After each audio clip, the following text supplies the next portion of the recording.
Hello, today I will be spreading some light on the understanding of degrees of freedom. Look, degrees of freedom is an important topic. As far as the research area is concerned in social sciences, degrees of a clear concept over the degrees of freedom concept you should have. In this lecture, I try to clarify what is the degrees of freedom.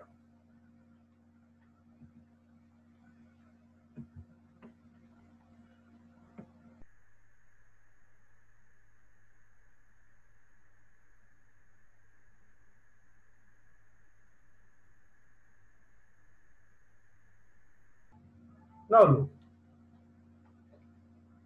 degrees of freedom refers to the maximum number of a logically independent values, which are values that have the freedom to vary in the data sample. We can say in such a way that how many values involved in a calculation have the freedom to vary. How many values do have the freedom to vary? This is the matter of degrees of freedom. Now, with a simple example, I try to clarify the concept. Suppose there are five positive integers. There are five positive integers, and among these five integers, there are four you know. What are those? 2, 7, 6, and 5. You have five integers, and you have the information that there are 2, 7, 6, and 5. And also the average of the entire data is revealed. That is 7. That is 7. As the average is 7, so the total number is 35. The total number is 35 because there is 5 positive integers. Now, as you know, the 4 integers, that is the 2, 7, 6, and 5, the sum of these is 20. The sum of these is 20. So what remains? The remaining number is 15. So the last one, the 15 number, does not have any variation. It can be nothing else. It can be nothing else. The fifth number has to be 15. There is no other ways. It can be nothing else. It does not have the freedom to vary. Here is the problem. It does not have the freedom to vary. So we have five integers and one number, that is the 15, which does not have any freedom to vary. So degree of freedom, what is the degree of freedom? So degrees of freedom here is 4 because one does not have any freedom to vary.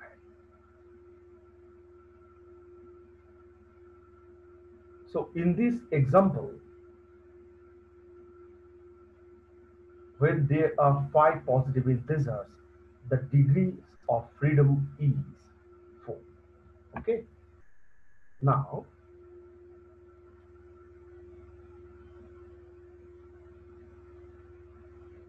degrees of freedom calculated for the spatial statistical validity.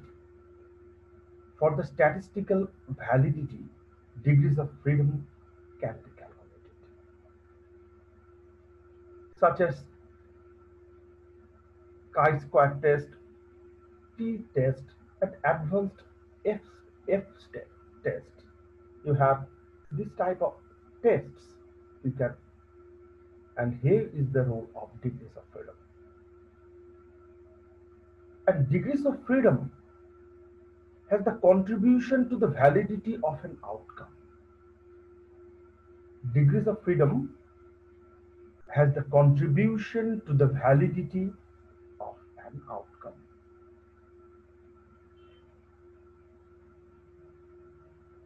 Now, if you consider here, I have mentioned the in this slide you can find the rule of degrees of freedom, the formula for degrees of freedom, that is df equal to n minus 1. Here df is the degrees of freedom and n is the sample size, the total number. In our previous example it was 5, so 5 minus 1 equal to 4. So when there is 5 matrices, there is 4 degrees of freedom. Now, as I have mentioned that the degrees of freedom is very much useful in chi-square test and t-test. For example, suppose, take an example, there are a new drug which is invented and patients receiving the drug would show increasing heart rate.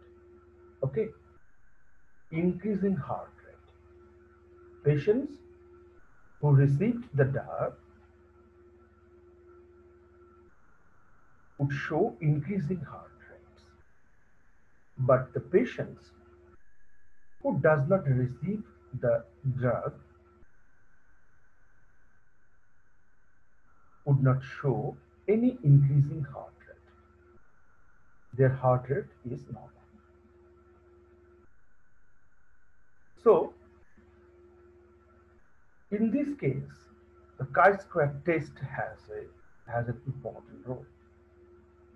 Whether the difference in heart rate is considered significant,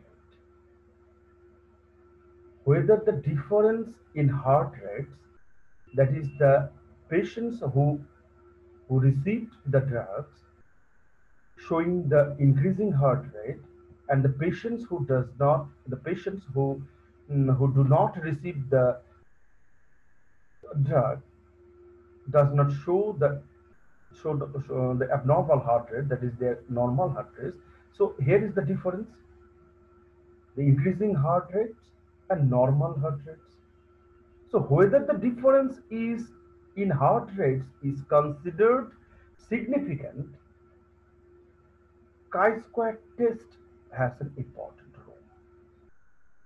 If the observed data and the estimated data, if the difference between the observed data and the estimated data is large, then we can say that the chi-square test is insignificant.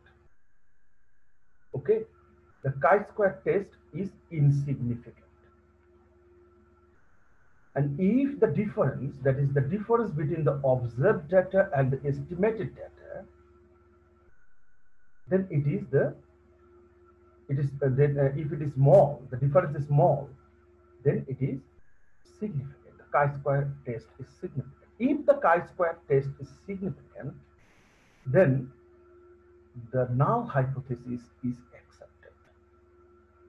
Whatever is the null hypothesis, it would be accepted if the chi-square statistics is significant. So in this example, whether the difference in heart rates is considered significant and degrees of freedom are part of calculation. Why?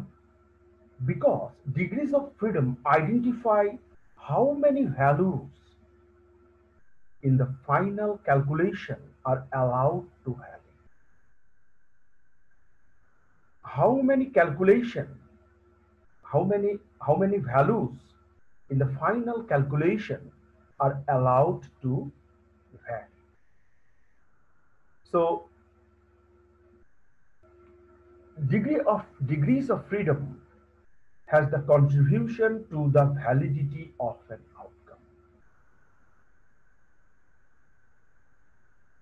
As in our previous example, there is 5 integers and 4 is the degrees of freedom. So degrees of freedom has an important role. Now look, this is the chi-square. This is the chi-square formula, where Fi is the observed frequency for category I and Ei is the expected frequency for category I based on the assumption that null hypothesis is true. And K is the number of categories. Okay, K is the number of categories. This K here, K minus 1 is the degrees of freedom. Here, the chi-square test with K minus 1 degrees of freedom. So degrees of freedom here in chi-square test is K minus 1. So degrees of freedom has the contribution to the validity of an outcome. We should take another example. Suppose there is a hospital and there are 3 categories. There are 3 categories among patients: serious, stable patient, serious patient, and critical patient. So there is a hospital and there is an emergency section, and there are 3 type of patients. For the first type is the stable patient. The second type is serious patient, and third type is critical patients. So category 1, category 2, and category 3. Here is the 3 categories. Okay. So in this equation, K equal to 3. If you like to find out the K square, then here K is the 3. Now, considering the last year observation, the hospital authority found it that there are 50% stable patients, there are 30% serious patient, and there are 20% critical patients. So 50%, 30%, and 20%. This is this percentage, that is the 50, 30, and 20 are the observed.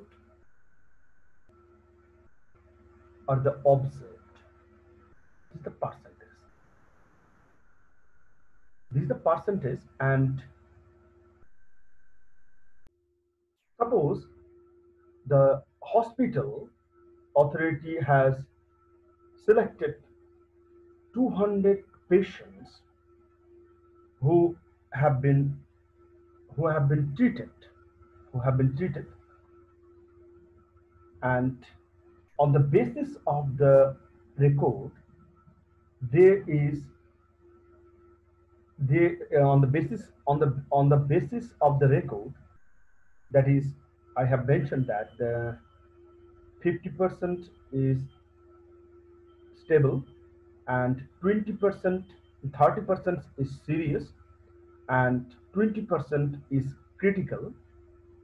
So 100 100, it means the 200 multiplied with the 50%, it is the 100, and 200 multiplied with the 30%, it is 60, and 200 multiplied with the 20%, it is 40. So 100, so 160 and 40 is the estimated frequency. Is the estimated frequency. Here EI represents those frequencies. Okay. I hope you got the point. And Fi is the observed frequency. So hospital authority has collected 200 data, and among the 200 data, the stable patients is 98 and serious patient is 48 and critical patient is 54. So 98, 48 and 54. In category 1, the observed data is 98. In category 2, observed data is 48, and in category 3, observed data is 54. Okay, the total is 200, and the estimated frequency is 100, 60 and 40. So here the difference between the observed data, that is 98, 48 and 54,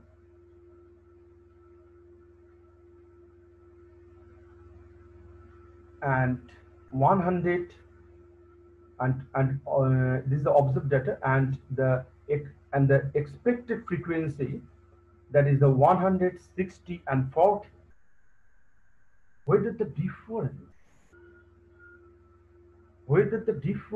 in the categories is considered significant, is tested can be tested by the chi-square formula. This by this chi-square formula. Okay. So when we use this formula, we should consider this k. We should consider this k, and this k is the number of categories, and so the test statistics has a chi-square distribution with k minus 1 degrees of freedom,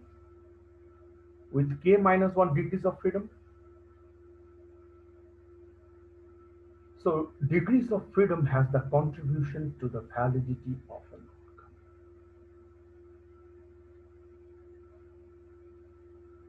If the degrees of freedom is high, then it is good. And if the degrees of freedom decreases, then it is not suitable for a statistical result.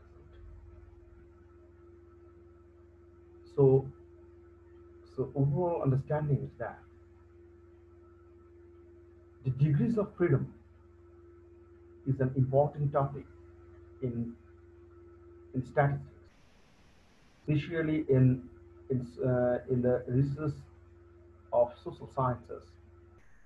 Degrees of, you should have a clear idea over the degrees of freedom. So in this lecture, I try to clarify